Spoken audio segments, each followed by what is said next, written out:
करने के लिए और लोग ताकि वो उनकी टर्म्स एंड कंडीशंस मान सके एम्प्लॉयज सारे। इसमें सेक्शन 22, 23 और 24 आते हैं। जो सेक्शन 22 है वो ओनली पब्लिक यूटिलिटी सर्विसेज के ऊपर अप्लाई होता है। इसमें हम बेसिकली रिक्वायरमेंट्स पढ़ते हैं कि कौन सी रिक्वायरमेंट्स नेसेसरी है स्ट्राइक और लॉकआउट। जैसे कि चलो बहुत है ठीक है, थैंक यू। परमीत बेटा लॉकआउट की हुंदा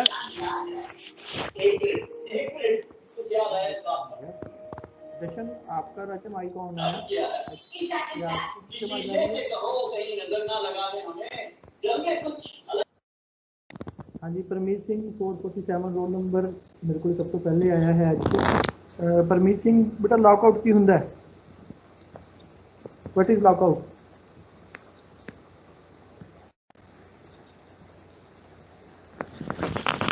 माइक ऑन कर ला बेटे परमीत सिंह। देखो डरदा मेरा माइक ही नहीं ऑन करता। विद्या बाबा इज लॉकआउट। हाँ जी सर लॉकआउट एक तरह नाल टेंपरेरी सस्पेंशन हुंदा वर्क तो वर्कमैन के द्वारा in order to pressurise the employer. बेटा गलत बोल रही है। हाँ जी दोबारा बोल। लॉकआउट सर लिख रहा मैं। हाँ जी सर मतलब कि सस्पेंशन हुंदा वर्क तो कौन करता है? सर वर्कमैन करता है लॉकआउट। हाँ तो जी फिर स्ट्राइक कौन करता है? स्ट्राइक भी वर्कमैन ही करते हैं। स्ट्राइक भी वर्कमैन करता है और लॉकआउट भी वर्कमैन करता है। सर लॉकआउट एम्प्लॉयर करते हैं। लॉकआउट एम्प्लॉयर हाँ लॉकआउट कौन करता है? एम्प्लॉयर करता है। की करता है लॉकआउट विच मतलब की है लॉकआउट ਦਾ? ਸਰ ਮਤਲਬ ਕਿ ਥੋੜੇ ਟਾਈਮ ਦੇ ਲਈ ਕੋਈ ਵੀ ਕੰਮ ਨੂੰ ਮਤਲਬ ਕਿ ਆਪਣੇ ਕੰਮ ਨੂੰ ਬੰਦ ਕਰ ਦਿੰਦੇ ਆ। ਪਰਪਸ ਸਰ ਪਰਪਸ ਹੁੰਦਾ ਕਿ ਜਿਹੜੇ ਮਤਲਬ ਕਿ ਉਹਨਾਂ ਦੀਆਂ ਜਿਹੜੀਆਂ ਡਿਮਾਂਡਸ ਆ ਪੂਰੀਆਂ ਹੋ ਸਕਣ। ਕਿੰਨਾ ਦੀਆਂ? ਸਰ EMPLOYER ਦੀ। EMPLOYER ਦੀ ਕੀ ਡਿਮਾਂਡ ਹੋ ਸਕਦੀ ਹੈ ਵਰਕਰਸ ਤੋਂ?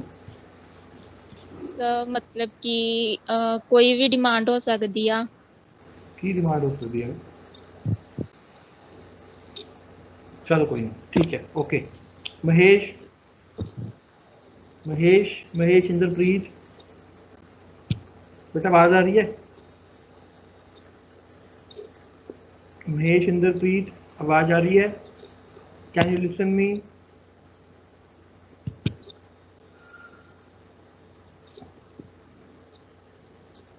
चलो कोई गल नहीं। Harmanpreet Kaur 465 roll number. Harmanpreet Kaur 465 roll number. Yes sir. Dear you tell me what is lockout? Sir lockout sir employer द्वारा ਹੁੰਦਾ ਹੈ ਸਰ ਕੋਈ ਵੀ ਸਰ ਆਪਣੀ ਕੰਪਨੀ ਸਰ ਥੋੜੇ ਸਮੇਂ ਲਈ ਬੰਦ ਕਰ ਦਿੰਦਾ ਹੈ ਫॉर ਸਮ ਟਾਈਮ। ਕਿਉਂ ਕਰਦਾ ਹੈ ਰਾਜਾ? ਸਰ ਗਵਰਨਮੈਂਟ ਤੋਂ ਸਰ ਆਪਣੀਆਂ ਨੀਡਸ ਫੁੱਲਫਿਲ ਕਰਾਉਣ ਲਈ। ਗਵਰਨਮੈਂਟ ਤੋਂ राजा अगर गवर्नमेंट को उन्हें डिमांड पूरी करानी है तो फिर अपनी काम करने की जगह अगर वो बंद करेगा तो गवर्नमेंट में इनके की नुकसान हो जाएगा? सर गवर्नमेंट तो नहीं सर एम्प्लॉयज तो। एम्प्लॉयज तो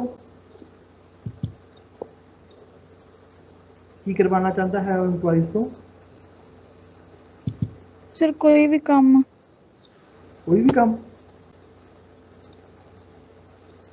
चल सुन ली हूँ ध्यान नाल सुनी। अच्छा Kiranjot from Amritsar can you listen me? Kiranjot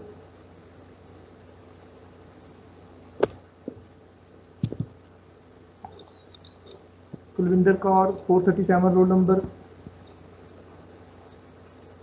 yes sir. राजा कुलविंदर तुसी दसो लॉकआउट की हुंदा है?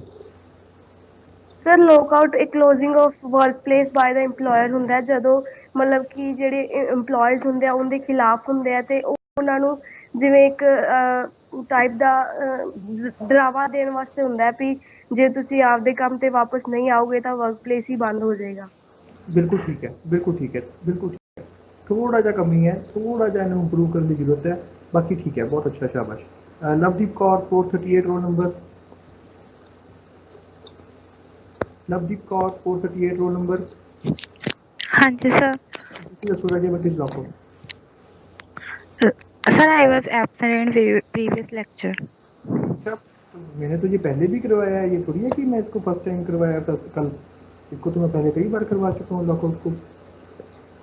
चलो अलीशा रिपीट Yes, कर sir. देगी, अलीशा रिपीट करेगी। अलीशा लॉकआउट रिपीट कर दो राजी। तो लॉकआउट एम्प्लॉयर करता है, उस देर के लिए इंडस्ट्री क्लोज कर देता है ताकि जो एम्प्लॉयज है वो अपनी डिमांड्स कम कर सके और उनकी टर्म्स और कंडीशंस मान सके। बहुत सिंपल था भाई, किसी ने पूरा सही जवाब नहीं दिया, ध्यान से इसको सुन लो। Lockout it is a weapon in the hands of employer. Lockout is done by employer. Lockout में क्या होता है? In lockout the employer shuts down his place of business temporarily pressurise comment the worker should come down in their demands। Employer lockout करता है, क्या करता है? कुछ देर के लिए वो अपनी जो काम करने की जगह है उसको बंद कर देता है, और उसका मकसद क्या है, पर्पस क्या है? एम्प्लॉयज़ को, वर्कमैन को प्रेशराइज करना। जो वर्कमैन है उन्होंने काफ़ी डिमांड्स रखी हुई हैं एम्प्लॉयर के आगे, और वो एम्प्लॉयर चाहता है कि जो एम्प्लॉयज़ हैं वो अपनी डिमांड को कम करें। कई बार एम्प्लॉयज़ जो है वो स्ट्राइक कर देते हैं, तो जो एम्प्लॉयर है वो भी कहता है ठीक है, तुमने काम नहीं करना तो मैंने भी काम नहीं करवाना, मैं भी क्या कर रहा हूँ, लॉकआउट कर रहा हूँ। ठीक है, पॉइंट इज क्लियर। दोबारा रिपीट कर देता हूँ। Lockout is resorted by the employer. Lockout is a tool, is a weapon in the hands of employer. In lockout, the employer temporarily shuts down his place of business in order to pressurize the employees. The employer wants that the employees should lessen their demand or come down in their demands. ये है lockout। ठीक है, simple है, सबको clear है, कोई मुश्किल तो नहीं है। स्ट्राइक कौन करता है? एम्प्लॉयज करते हैं। लॉकआउट कौन करता है? एम्प्लॉयर करता है। ठीक है, तो कल हमने देखा था, इस चैप्टर में हमने क्या पढ़ना है? इस चैप्टर में हमने ये पढ़ना है कि जब स्ट्राइक करनी है उसकी क्या कंडीशंस हैं, जब लॉकआउट करना है उसकी क्या कंडीशंस हैं। ठीक है, तो वो कंडीशन सारी कहाँ पे लिखी हैं? Section 22 and section 23। तो सेक्शन 22 क्या कहता है उसके बारे में कौन बताएगा मुझे? सेक्शन 22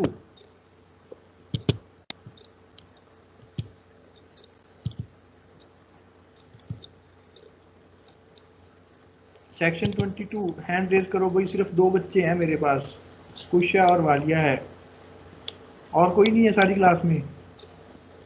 सेक्शन 22,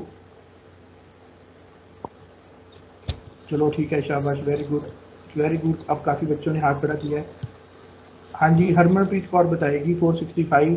सेक्शन 22 क्या है रजे, बताओ।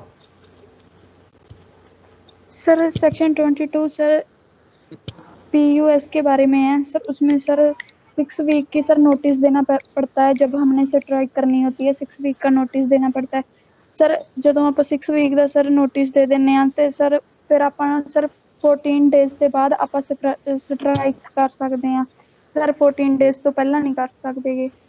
बिल्कुल ठीक है, वेरी गुड, शाबाश, ठीक है, वेरी गुड। तो ठीक है, दोबारा से इसको थोड़ा सा रिपीट करेंगे। प्रिय बताओ राजे, थोड़ा सा रिपीट कर दो इसको। Section 22 Section 22, yes, it lays down a procedure.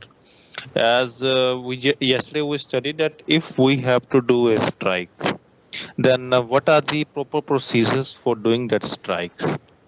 So it also prohibits the strike and lockouts which are not done in an appropriate manner. For example, they had to give the notice.